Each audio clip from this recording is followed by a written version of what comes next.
Tá?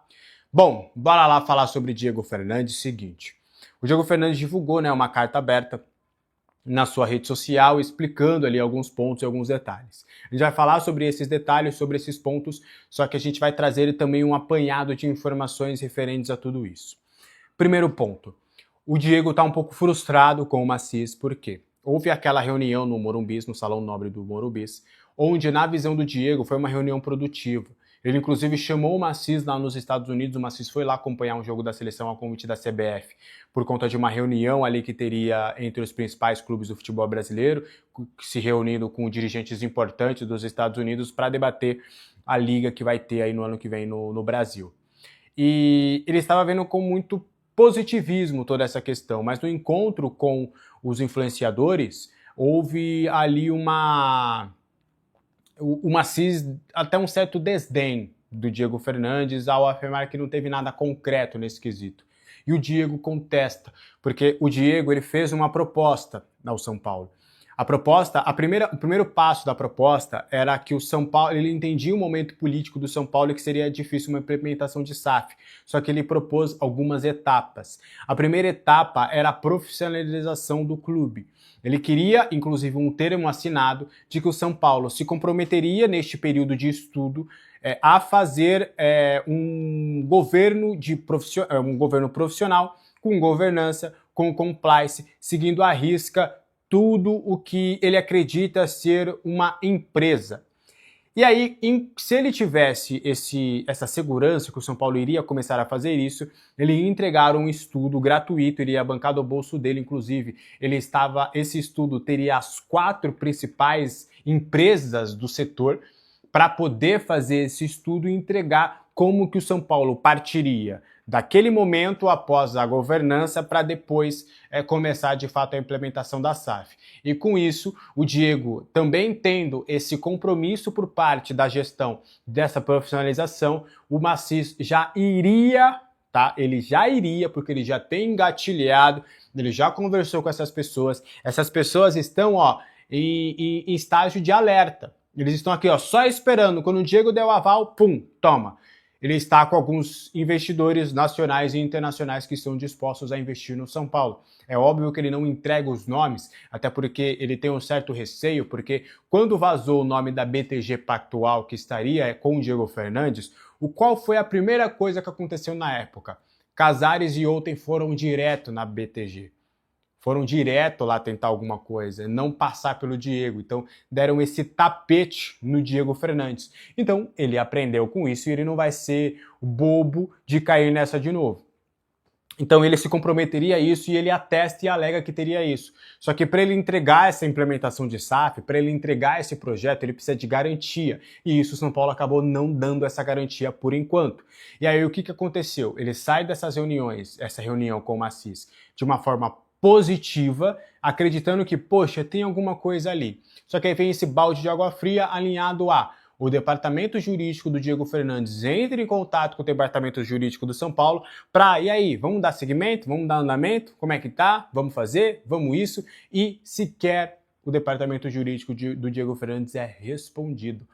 Então, assim, ele desistiu da SAF? Não, mas ele está vendo que cada vez está mais difícil disso acontecer.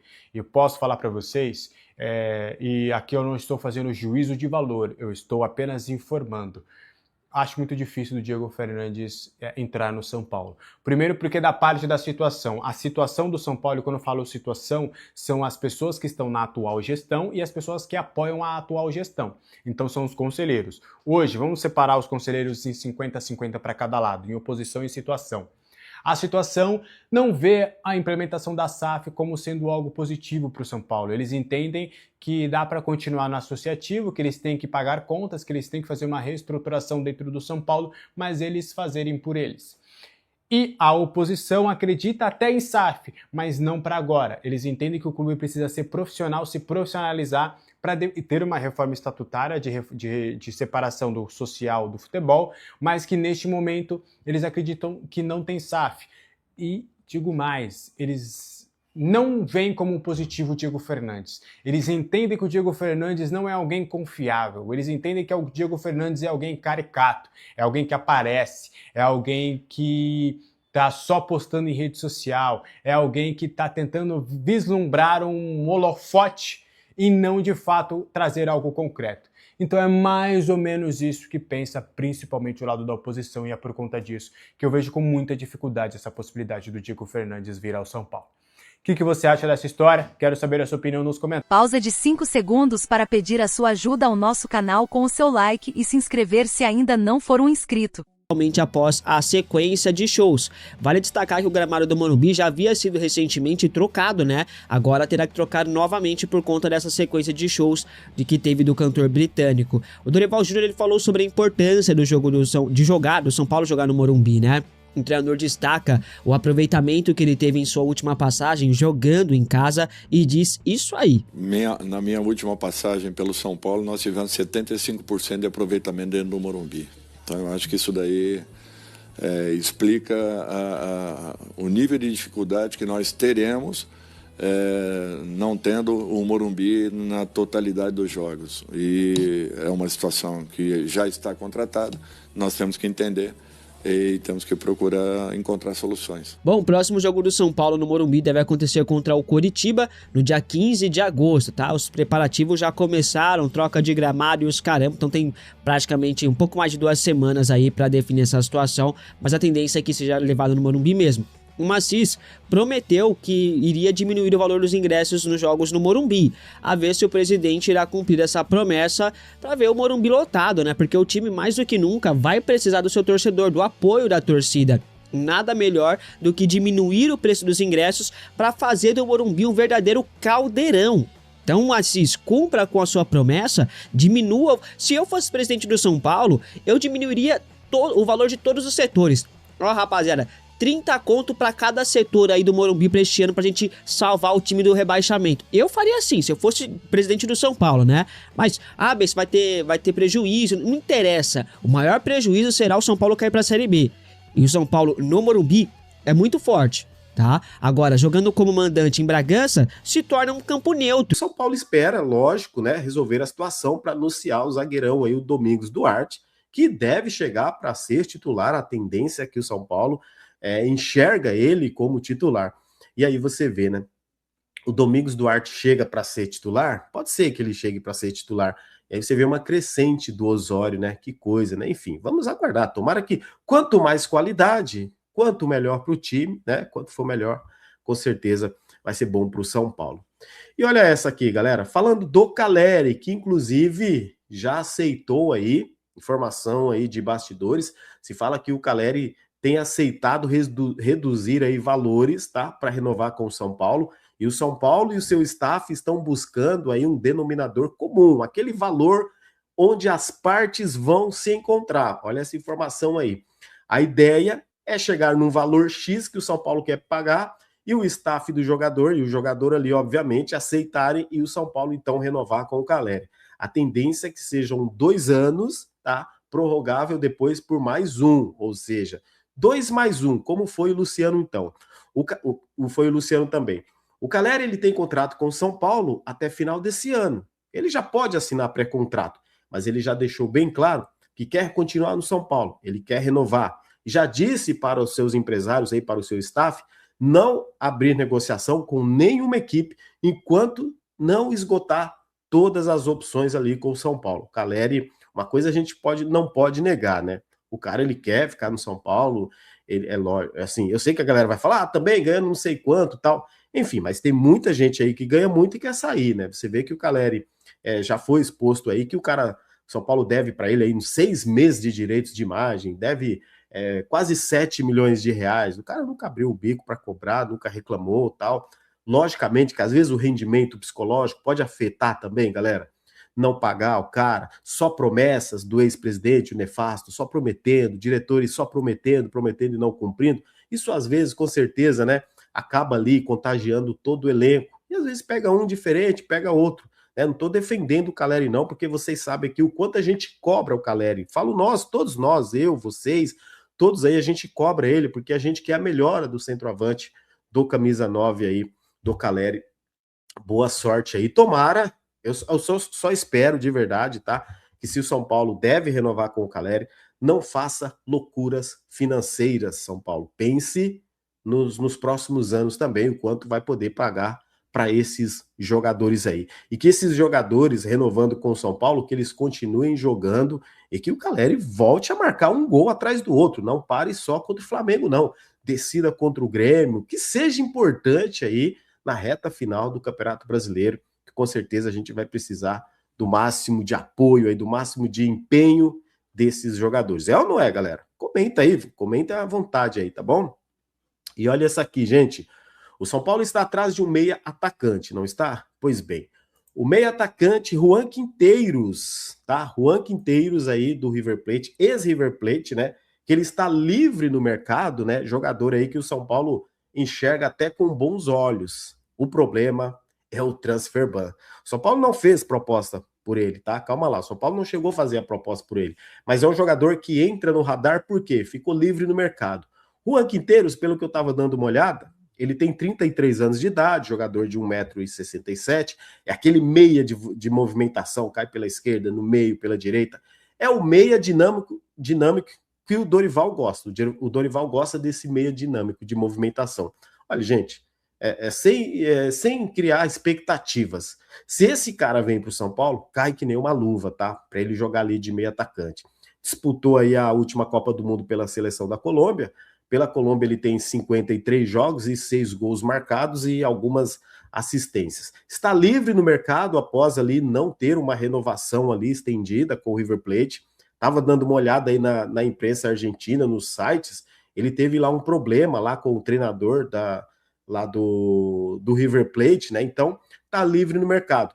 Tem também alguns sites aí dizendo que o Atlético Mineiro também demonstrou interesse no jogador, mas sem negociação avançada. Então, tá aí, cara. Se o São Paulo tá procurando um meio atacante, tá aí, né? O problema é, como eu sempre falo, é a idade. Os 33, os 34 não me agrada. Só que a gente tá vendo uma nova fase de jogadores estarem voando aí com 33, 34, 35, 36. Olha o Luiz Gustavo lá do Atlético Paranaense, o Luiz Gustavo que era do São Paulo. Com 40 anos, cara, o Luiz Gustavo deitou lá no meio de campo, poxa, 40 anos jogando lá contra o São Paulo pelo Atlético Paranaense. Então, muitas vezes, né, galera, não é a idade, muitas vezes é a falta de vontade, é o planejamento, é o time também que o jogador está, né? Não é possível que um cara de 33 não consiga jogar no São Paulo, ele vai para outro time e ele consegue jogar. A gente tem o próprio Lucas, que vai fazer 34 mês que vem, jogador que ainda espera retornar. A gente tá vendo o Calleri, que vai fazer 33 esse ano, o Luciano, que fez aí, eu acho que o Luciano fez 32 ou 33, né? Eu acho que é isso a idade deles, né? A gente já tem sim um time um pouco mais envelhecido, mas o que falta para esse time do São Paulo, certamente, na minha opinião, galera, é qualidade. E se o São Paulo conseguir um meio atacante para ajudar esse meio de campo, que eu acho que falta esse cara no meio de campo. Além disso, falta um outro atacante. Se o São Paulo conseguir ainda nessa janela, que vai até setembro, e a diretoria quer esses 2 reforços, eu acho que vai qualificar mais esse time do São Paulo. Tem que pensar, sim, em melhorar a sua posição no Campeonato Brasileiro, tem que pensar que ainda está numa Sul-Americana, né? E quem sabe consegue ganhar um título de Sul-Americana e sonhar com vaga em Libertadores. Tudo é possível, lógico. Difícil? É difícil para todo mundo. Você acha que eu acredito tanto que o São Paulo vai ganhar um título? Eu não acredito muito que o São Paulo vai ganhar um título na Sul-Americana com o time que está hoje, a não ser, como eu disse, se chegar aí outros jogadores que mudam um pouquinho o perfil desse time, como eles pretendem fazer, pode ser, né? A gente começa a acreditar um pouco mais, beleza? É isso aí. Notícia sobre Cotia. Deixa eu passar uma notícia para vocês aqui sobre Cotia. Olha só, hein? Cotia é escolhido pela FIFA para a Copa do Mundo Feminina. Vocês sabem, a gente sabe que ano que vem vai ter Copa Feminina aqui no Brasil. E Cotia é um lugar conhecido mundialmente, já foi melhor tratado, né? É um lugar, um berço de craques, de belos jogadores que São Paulo exporta aí para o mundo, ou exportava, ainda continua exportando, né? Não com a magnitude de antes. Mas Cotia é escolhido, né, como uma das sedes aí, né, para ser uma das sedes da Copa do Mundo de 2027, tá? Assim que tiver todas as seleções classificadas, né? E elas vão escolher aí onde elas ficarão sediadas. E Cotia, então, está aí na lista para sediar uma das seleções aí da Copa do Mundo. E detalhe, tá? O São Paulo ganha um valor aí, tá? Por cada dia que essa seleção ficar em Cotia. O São Paulo que já teve também o CT, né? Da Barra Funda, já foi sede de seleção masculina. Se eu não estiver enganado, não sei, eu não lembro bem se foi a Colômbia, o Equador, eu não vou lembrar, te juro, mas eu já vi já o CT do São Paulo. Deixa aí nos comentários se vocês lembram. Beleza? Ação do blog do São Paulo. Diante desse cenário que o Santos vive, empresários têm procurado diversos clubes brasileiros para apresentar possíveis oportunidades de mercado, incluindo o São Paulo. Apesar disso, não tem nenhuma informação que o São Paulo tenha iniciado negociações por algum jogador específico do Santos.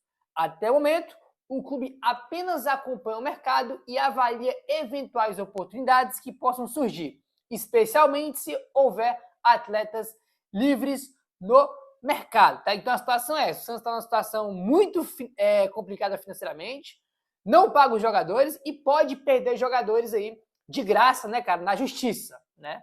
Pode ter rescisão aí unilateral na justiça e já tem empresários já, irmão, mexendo os pauzinhos, se mexendo no mercado, oferecendo jogadores do Santos para outros clubes no mercado. Os empresários já estão se movimentando aí. São Paulo já foi, já recebeu, né, nome de alguns jogadores, não tem aqui nome específico de ninguém.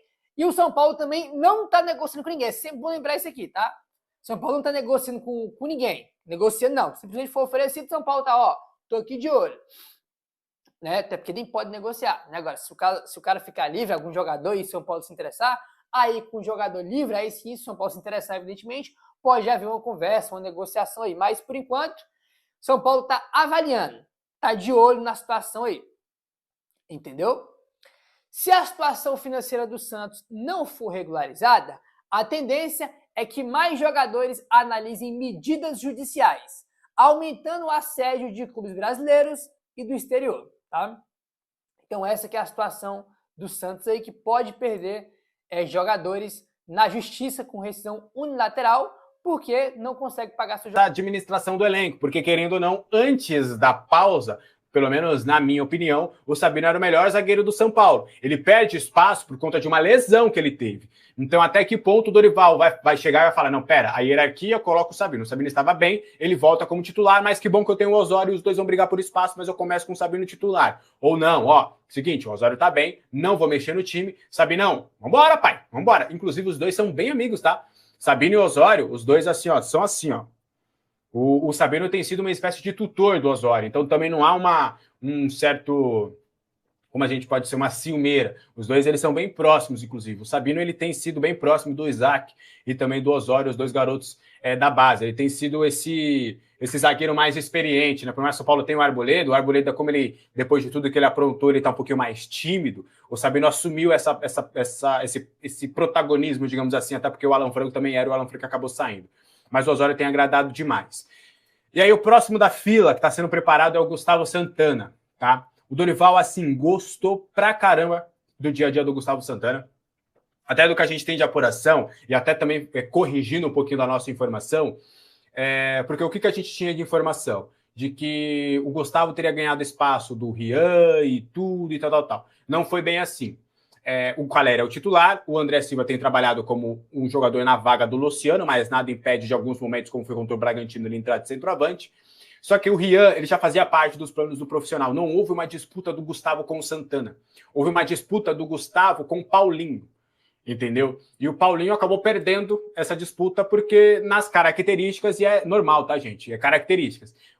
Eu, por exemplo, acho que em termos de características, o Paulinho me remete mais um 9 que eu gosto. Um 9 de mobilidade, um 9 que, inclusive, ele já chegou a fazer jogador aberto pelos lados, ele é forte. Então, é uma questão de gosto. O Dorival já preferiu o Gustavo. E tá tudo bem, o Gustavo foi um destaque da intertemporada. Então, foi só uma questão disso. Foram os dois que brigaram por espaço. Porque o Rian já ficaria, porque o Rian vai ser trabalhado. Acho que depois a gente está trabalhando um pouquinho mais numa apuração sobre o Rian, para vocês entenderem, mas eu teria calma com o Rian. O Rian ainda está passando por processos no sub-20, não vem tão bem no sub-20 porque é natural, lesão grave, ele ainda está passando por um processo importante antes de começar a ter espaço maior no profissional. Mas aí o Gustavo tem furado essa fila, o Dorival tem gostado. Há uma impressão de que o Gustavo ele só não entrou nos 2 jogos por uma questão do Dorival ter uma opção de jogo. Ele entendia que para aquele jogo específico não valeria a pena colocar o Gustavo para brigar na área. Ele entende, por exemplo, me deram um exemplo ontem. Se a gente tivesse virado contra o Flamengo, a gente virou contra o Flamengo e a gente precisava de um atacante um pouco mais veloz, um atacante que fugia dos zagueiros do Flamengo, não ia para o embate. Aí o Gustavo Santana se encaixa. Então o Gustavo vai ter algumas oportunidades, mas vai ser um processo natural. Vai ser algo natural, não vai ser, vamos colocar o moleque ponto como aconteceu com o Osório. Não, o Dorival vai ter um pouquinho mais de calma. E a ideia é justamente aproveitar alguns contextos em que o Gustavo Santana faça sentido nesses jogos para que ele tenha mais esse espaço. Tá? Então, só para fechar aqui o meu giro de notícias com mais 2 informações importantes. O Enzo Dias e o Tapia estão treinando em separado. Tá? O Enzo Dias, desde a terça-feira, antes do jogo contra o Atlético, a terça-feira, antes do jogo contra o Atlético, foi a última vez que ele treinou com o grupo. Tá? E aí, na quarta-feira, foi o jogo, então ele até foi para o CT, fez a atividade, mas já estava fora do jogo. E o Enzo Dias não treinou com o grupo desde então. Tá, então, antes o pré-jogo, a preparação toda contra o Flamengo, o Enzo Dias não fez parte do time. Basicamente isso.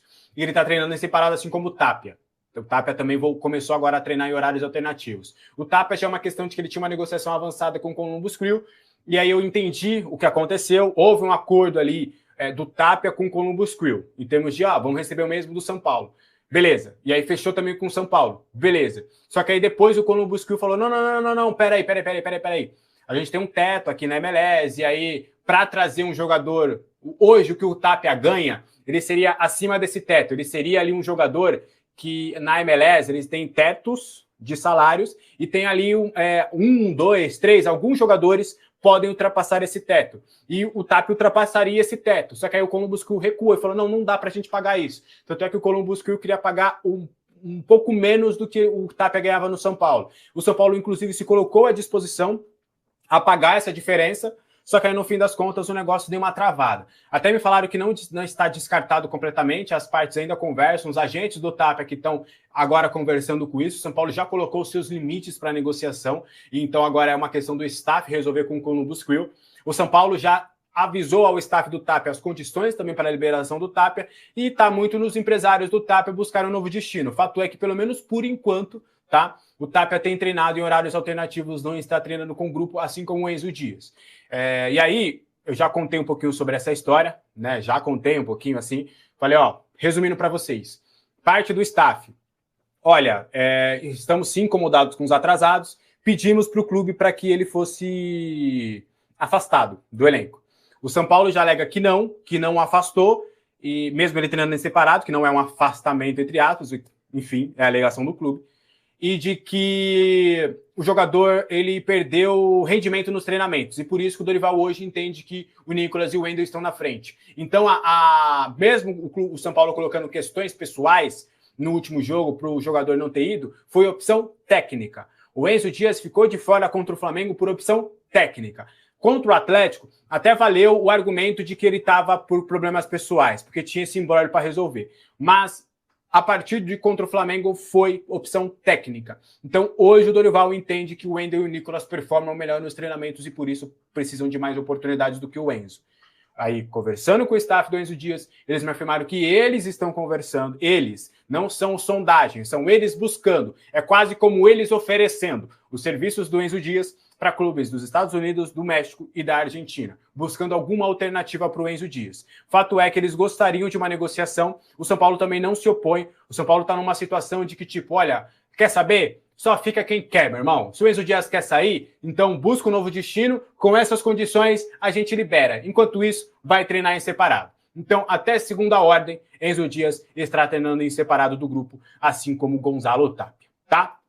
Aí só para fechar, o mercado da bola do São Paulo volta após o transfer ban. São Paulo está focado nesse primeiro momento em resolver esse transfer ban, resolver os atrasos com os atletas. O transfer ban o São Paulo deve pagar no dia 4 de agosto. A expectativa é no dia 4 pagar, no próprio dia 4 ou no dia 5 já fazer a inscrição do Domingos Duarte quando o transfer ban cair. Fazendo isso, o Domingos Duarte está liberado para ser relacionado contra o Grêmio no dia 8, e aí ele vai trabalhar normalmente neste período. A partir de quarta-feira, o Domingos Duarte já trabalha com o grupo daquilo que a gente tem de apuração, tá? E aí depois o São Paulo vai começar a analisar possibilidades no mercado, vai analisar alternativas. Até lá, o São Paulo pretende resolver as saídas de Enzo Dias, se assim o for, ou a reintegração dele, ele busca espaço de novo. A do Tapia, a dos outros jogadores que estão afastados, Cédric, Luan, entre outros, Matheus Belém, que voltou, entre outros jogadores, resolver esse transfer ban, resolver tudo do elenco. E aí o São Paulo, depois do transfer ban, vai começar a observar o mercado. Existe a possibilidade também do Bobadilla acabar pintando uma proposta. O staff acredita que vai chegar uma proposta nessa sexta-feira. É uma crença do staff, de acordo com o que eles têm conversado e contactado alguns clubes. Mas pro São Paulo não tem ainda nenhuma perspectiva de chegar a proposta. Está aguardando que o staff traga alguma oferta oficial. E aí o São Paulo acredita que nesses dias, até o jogo contra o Grêmio, muitas dessas questões estarão solucionadas. E aí o São Paulo, olhando isso, o Bobadilla realmente saiu? A gente está negociando o Bobadilla, então vamos olhar um outro meio-campista no mercado. Vamos avaliar, vamos dar uma olhada, porque aí o São Paulo, uma alternativa poderia ser, por exemplo, o Marcos Antônio, que tem jogado na esquerda. Se o Bobadilla sair, o Marcos Antônio vem mais para o meio, o Danielzinho sai do time, e aí você contrata um meia que possa ser titular, entendeu? Um meia pela esquerda, para cair mais pelo meio. Então seria mais ou menos isso que o São Paulo